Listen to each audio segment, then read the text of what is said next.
Hidden years for 30 years he disappeared. Think about that.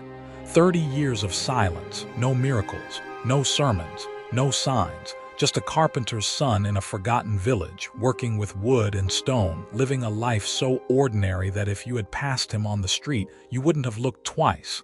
And yet people remembered something. They said he had a way of looking at you.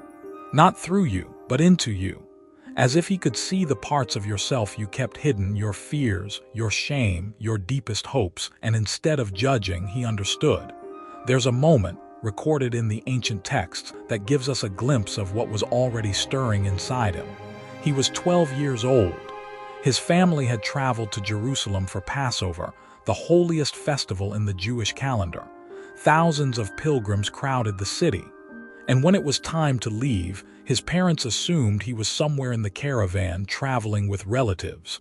But he wasn't. He was in the temple, not in the outer courts where the crowds gathered, but inside, in the inner sanctum, sitting among the rabbis, the scholars, the men who had spent their entire lives studying the sacred texts, and he was asking them questions. Not the questions of a child, questions that cut to the heart of everything they believed, questions that made them stop, look at each other, and wonder, who is this boy? They couldn't answer him. Not because they didn't know the law, they knew it by heart, every word, every interpretation passed down through generations, but because he was asking something deeper, something they had never considered. He was asking them to see the law not as a weapon, not as a burden, but as a doorway to something they had forgotten, mercy. When his parents finally found him, they were furious. "Why did you do this to us? We've been searching for you everywhere."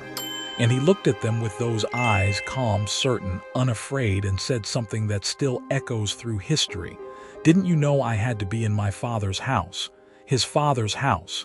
Not Joseph's, not the carpenter's, but God's." At 12 years old, he already knew.